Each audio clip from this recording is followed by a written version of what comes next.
રાજકોટમાં મોમિનોઝ રેસ્ટોરન્ટમાં બબાલ સર્જાઈ અને 3 શખ્સોએ મફતમાં ભોજન ન આપતા બબાલ કરી હતી। પોતાના જ માથાના વાળ ભોજનમાં નાખ્યા। રેસ્ટોરન્ટની બેદરકારી બતાવી ખોટી રીતે બબાલ કરવામાં આવી હતી। તો સાધુ વાસવાણી રોડ પરની આ ઘટના સામે આવી છે। ચોંકાવનારી હરકતના સીસીટીવી ફૂટેજ પણ વાયરલ થયા છે। રેસ્ટોરન્ટ સંચાલકે સીસીટીવી ચેક કરતા શખ્સોની કરતૂત સામે આવી છે।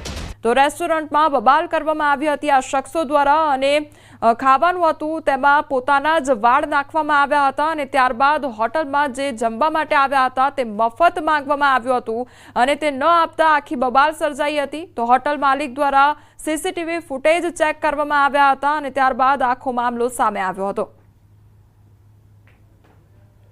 આ શખ્સો જે જોવા મળી રહ્યા છે ટીવી સ્ક્રીન પર, તેમના દ્વારા હોટલમાં તે લોકો જમવા ગયા હતા અને ત્યારબાદ પોતાના જ વાળ એ જમવામાં નાખ્યા હતા અને ત્યારબાદ હોટલ માલિક પાસે ફ્રીમાં જમવા માટેની માંગ કરી રહ્યા હતા, પરંતુ તે ન થતા આખરે બબાલ સર્જાઈ હતી। બીજી તરફ જે મોમિનોઝ રેસ્ટોરન્ટના જે માલિક છે તેમના દ્વારા સીસીટીવી ફૂટેજ ચેક કરવામાં આવ્યા હતા અને ત્યારબાદ આખો મામલો સામે આવ્યો હતો। શું સુરતમાં કાયદાનો કોઈ પણ પ્રકારનો ડર નથી? શું સુરતમાં તોફાની તત્વો પર પોલીસનો કોઈ અંકુશ નથી? આ સવાલ એટલા માટે છે કારણ કે કેટલાક દિવસોથી સુરતમાં વધી રહી છે ક્રાઇમની ઘટનાઓ।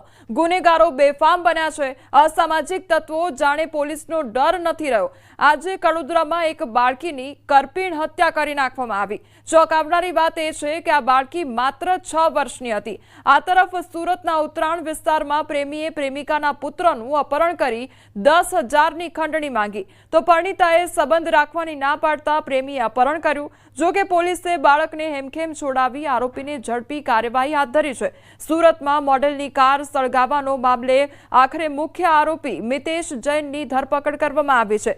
પોલીસના મતે મિતેશ જૈનના કહેવાથી કાર સળગાવવામાં આવી હતી। આ અગાઉ કારમાં આગ ચાપનાર 2 આરોપીની થઈ ચૂકી છે ધરપકડ। તો બારડોલીમાં 500 રૂપિયા જેવી બાબતને લઈને એક મિત્ર સાથે 3 મિત્રો બાખડી પડ્યા અને પોતાના જ મિત્રને લોહીથી લથપથ કરી મોતના મુખમાં ધકેલી દીધો। તો કૌભાંડમાં પણ સુરત પાછળ નથી। 200 કરોડના કૌભાંડના તાર હવે ક્યુબા સુધી લંબાયા છે।